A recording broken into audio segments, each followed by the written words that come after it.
What up, world? It's your boy, Doughboy Don. I'm back for my review of Hell in a Cell. Oh man, I can't lie. I'm torn between Hell in a Cell. On the one hand, it was pretty good. It was pretty good. Plenty of action. And it was good. Like it had me engaged and everything.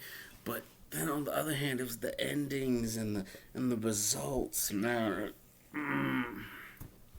so yeah, man. So man, without further ado, let's go down to it. Um, there were 7 matches in total. They had 1 match for the pre-show, as I figured that they would. So yeah. But before I get into that, let me just say that given the whole totality of it, they shouldn't have moved the match with Roman Reigns and Rey Mysterio. I don't know how it got moved to SmackDown or why. If they wanted to put a preview on it, they could have did something else. To me, especially after seeing the pay per view, after going through it, that should have been the main event. They should have saved that for the pay per view. Oh my god! All right, but I just wanted to get on to that. They just mentioned, hey, on SmackDown they had a first ever Hell in a Cell match, and yeah, Roman retained. They showed everything. After that they were barely even mentioned. There wasn't even a segment. I thought there was going to be a segment of Paul Heyman just speaking or something. There wasn't even that. So we just got to wait till SmackDown to see what happens next with that whole thing. But yeah. Anyway, so getting to the pre-show, it was Natalya versus Mandy Rose on the pre-show match. I guess it's building to her and Tamina going against Mandy and Dana at some point. And the match was it? No, it was out of the whole card, it was the second shortest match. But it was pretty good. It was pretty good to me. People like to say that, oh, Mandy Rose is that talented. It's only there because of her looks, whatever. But no, she was hanging in there with Natty. Then she was doing her thing. There's a lot of back and forth. But in the end, Natalya made her, Mandy Rose, submit with the sharpshooter. So, I mean, it was, yeah, it was cool. A nice little way to open the show. So, not much to say. So, yeah. The first match was the first Hell in a Cell. There were 2 Hell in a Cell matches. First one was Bianca Belair against Bayley for the SmackDown Women's Championship. It was a pretty damn good Hell in a Cell match.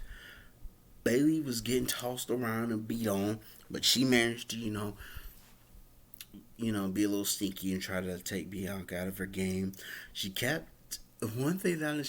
trying to tie her up with her braid.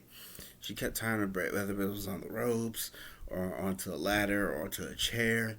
But every time she did that, she put herself in positions. Like, she had her up against the corner with a chair. She used the chair to avoid Bayley, and Bayley messed up her knee by hitting the chair. She kept slipping and hitting stairs, and it was, oh my god, she kept trying to slip her up, but she managed to get hit with the okie doke. She hit a little sunset flip powerbomb. A sunset flip, and then threw Bianca into the cage. She got put. Was somebody put through the table? I think at one point somebody was put through the table. I know that Bayley got hit with a spine buster through some kendo sticks, though. Oh my god, Bayley was going through it. They was going back and forth. And then Bianca hit her with the KOD on a ladder. Let me tell you something. That power is nothing to play with. That ladder was bent and crumbled up after Bayley got hit on that mud. But in the end, she retained, like I knew she would. It was a pretty good match. Do I think that this feud is over? I don't know. I don't know. They might have one more match with them. I don't see why. But I mean, they have to be mentioned sometimes. But Bailey can't really say anything because she got beat fair and square. She can't say, oh, she's a cheater. She used her hair.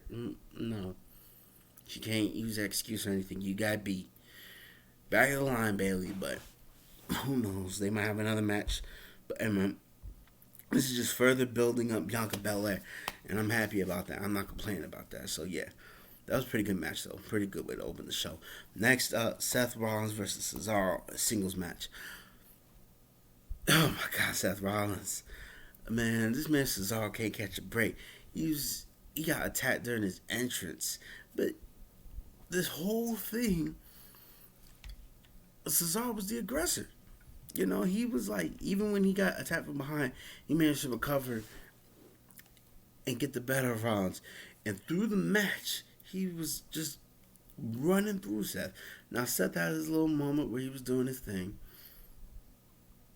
but he couldn't maintain it for long because Cesaro always found a way to take him out. He did get swung, I think it was about 14, 15 times. Then got hit with the sharpshooter, but he grabbed the rope and then found a way to get out of it. And then got hit, put in it again, and then he transitioned from that into a crossface. And then at some point, Cesaro started focusing on his arm because Rollins was behind the injury. Well, I mean, his match with Roman, messed up his arm, but Seth made it worse. So, at some point he was focusing on the arm.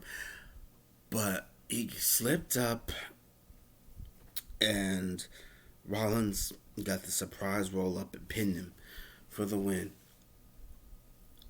I didn't know how I felt about this. I mean, on the one hand, I thought that Cesaro was going to win. But then at the same time, it's like, okay, Rollins, kind of underhanded. He wormed his way. I can't really complain about that. So, the only thing I'm mad about is that this continues this feud. And it's like, it's cool, but at what point is it going to end, though? So, Rollins get the win. He's like, I told you, we're 1-1 now. Even though they're 2-1. But I guess, if we're talking about pay-per-views, I guess they're 1-1. So I guess there'll be another match. I don't know if it'll be at SmackDown or at Money in the Bank.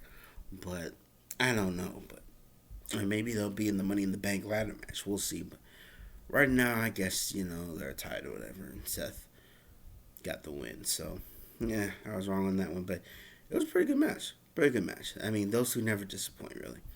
Next up was Alexa Bliss against Shayna Baszler. A lot of people don't like this match. They don't like the character that Alexa Bliss is playing. Me personally, I love it because it's a departure from the usual, what we've caliber of people that we've seen. I like Alexa Bliss in this whole thing. Me personally, I'm waiting for the story to finally continue because I know at some point the Fiend is going to come back. Bray Wyatt's going to come back, and they're going to have to they're going to have an interaction, her and Bray, to like continue this story. So I don't know where it goes from, how that story is going to continue, but I knew that Shayna Baszler was not going to win against Alexa Bliss. I just had a feeling, and she, was her usual self. And go in there, you know what I'm saying? I'm tearing you apart. I'm that bitch, you know what I'm saying? Doing her thing, but Alexa Bliss just is becoming more and more like the Fiend. Like, she got hit with a big move. She was laughing it off, smiling, coming back even harder. And then at some point, because, Nia Jax and Reginald were there. And, she got them involved into the match. Reggie kept trying to, interrupt. And, he was helping Shayna a little bit, but it didn't do that much. And then Nia Jax looked at her. And then the whole thing about Alexa Bliss, you can't look at her in her eyes. So she looked at Nia. And Nia was looking at her. And she did the whole hand thing. And she went, ah! And then Nia went, ah! And she took control of Nia. And then Reginald was trying to control her. was, break her, not just under control. Alexa went like this, then she made not just like Reginald. And then she managed to hit Shayna with her version of the Sister Abigail, and then the Twisted Bliss and pinned her. I knew she was gonna win. I knew that Shayna Baszler was gonna lose, but it was a pretty good match in my opinion. I mean, majority of people are gonna hate on it, but man, I like this, so this is what it is. Next up, Sami Zayn against Kevin Owens. This match was good. I mean, it's the same thing Kevin Owens at this point. The thing though was that Owens, what I'm saying, was having trouble breathing because he got hit with two Nigerian nails by Commander Z. So he was having trouble breathing. Like he was dominating most of the match, but he kept having to stop or whatever because he was breathing. And it was brutal. On top of that, I guess his arm or his shoulder got messed up. Hopefully, it's nothing too serious. But for the majority of the match, like he was like one armed man, but he was still going at it. And Sammy got bust open in the mouth. Them two was there was a lot of stiff shots between them, but I don't know. Sammy managed to hit him with the haluva kick and pin him. I was surprised. I thought that Kevin Owens was gonna win this match. So, Sam did a little celebration. He was like, "Yeah, the conspiracy is over. I'm free." He's not. I'm pretty sure he's gonna be like, "Yeah, I won. Yeah, I won the match against KO, but it's not over yet." I don't know how long this. Even though it's entertaining, I need this to end too. It's gone on for too long. But yeah, I didn't expect Sami Zayn to win. I mean, he won clean. A Luva kick and pinned him. I didn't think he was gonna get that, but it happens. Next up, Charlotte Flair versus Rhea Ripley for the Raw Women's Championship. It could have been match of the night, if not for that ending. Oh my god, I cannot wait. I'm people can say whatever they want. I'm loving this feud though. There's history. There's this. Rhea she needs to get a win on Charlotte, and Charlotte's whole thing is like, "Yo, I'm on your ass because I think you flashing the pan. I think you a joke. You're not on my level. I'm better than you. I'm coming for that title." Her whole thing was she was trying to break her down, teach her lessons, and get the title back.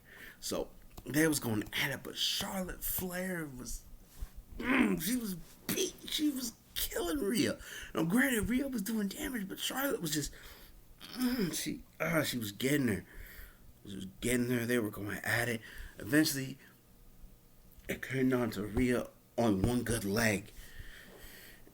And every time she tried to do something, Charlotte would go after her. She would make it worse and worse and worse.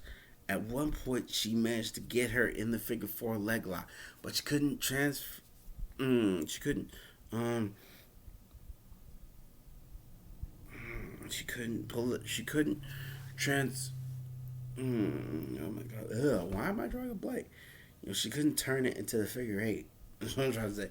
She kept, Rhea was rolling. She reversed the pressure. She rolled out of the ring, and then, oh my goodness, she hit her with the little top on the announce table and got disqualified. Come on, man, for real. I would have been if you going in a disqualification. It couldn't have been a count out. I would have understand. Well, if it had ended with a count out by those two brawling and not paying attention to the count, that would have been fine. If you go in with a DQ, have somebody beat on somebody, ignoring the referee's 5 count, not by, and then to come to find out that was a deliberate disqualification, and Rhea's reason for doing it was like, oh, I was just doing it because that's what Charlotte would have done, and I don't know why people make such a big deal out of it because Charlotte does it all the time. Nobody seems to care. It's stupid. It was stupid. And then they have a little brawl after this qualification, and yeah, Rhea won the brawl, I guess, but so they're gonna continue the feud. and they're gonna get another match at Money in the Bank for the title. I don't know where this is going, but I just didn't like the finish. That match, though, oh my god, that match was good. That match is real good, but that ending. And that brings us to the main event. Lashley McIntyre, last chance Hell in a Cell for the WWE Championship. This was match of the night for me, but once again, that ending. Oh my god, they were going. It was the. Oh my god, if you get a chance, look up, look up pictures and find out what Drew's back looked like. Cause oh my, his back was crazy. Lashley had a gash on his right shoulder. Like oh my god, they were trying to literally tear each other apart. Oh my god, there's so many good spots. Whether it was them getting slammed to the cage, slamming with the steel steps, man. MVP slipped his cane through the chain link fence and so Bobby could grab it. He jabbed Drew in the throat with that thing. Oh my god, he got hit with a white noise on the steel steps. It was crazy. And then at some point, I knew it was gonna be shenanigans. I just knew there were gonna be shenanigans, cause MVP's there, and at some point he plays a role in these matches. And then this is Drew's last chance. I knew there was gonna be shenanigans. So at some point, the ref gets knocked out. Drew hits a future shot DDT. There's no ref, so he tells the ref guarding the door, because you know they lock each other, they lock the people, they lock everybody in Hell in a Cell. You know what I'm saying? There's a referee standing by the door with lock. He tells that dude, "Hey man, I don't care. Get your ass in here and count." He counts and gets kicked out. Does he hit him with a clay? I think he hits him with a claymore. He hits him with a claymore, pins him 1-2. Because he left the door open, MVP comes through and just snatches the referee out. McIntyre loses it, beats up on MVP. And then Lashley comes up, you know, gets him in the hurt lock. Can't really do much, but he gets him out. And then at some point, he eventually gets rid of MVP. But oh my god, but before that, Lashley picked this one up, chokeslammed him off the apron onto the table. I thought he was dead after that. But no, so he gets MVP out the way. They're going at it, and he's setting up Bobby Lashley for another claymore. MVP grabs his leg, and out of any, he rolls him up, grabs the tights, and pins him from the way. Are you kidding me? Are you kidding me? We could have hit him with a spear, then a dominator, or just a spear, and then a pin.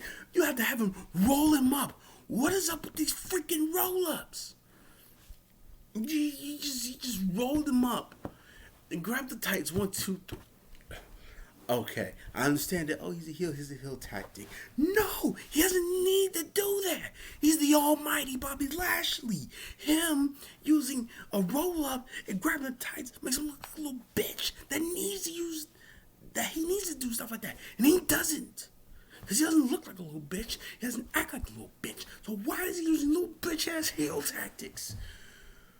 Oh my god. And so now McIntyre can't challenge him for the title no more.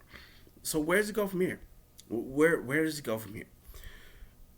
And only way I can see it is if he wins Money in the Bank, the Money in the Bank ladder match. I don't even know if he's gonna be in the Money in the Bank ladder match, because on Monday he lost his qualifying match. So I don't know if there's gonna be another qualifying match and he gets added into it.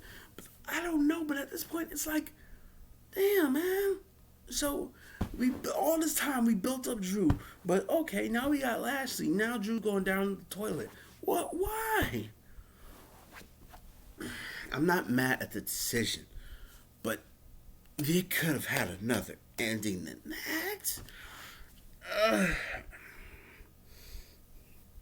so yeah, that's my review of Hell in a Cell. It was good, but these endings and some of the choices, these finishes. Oh my god! Oh my god!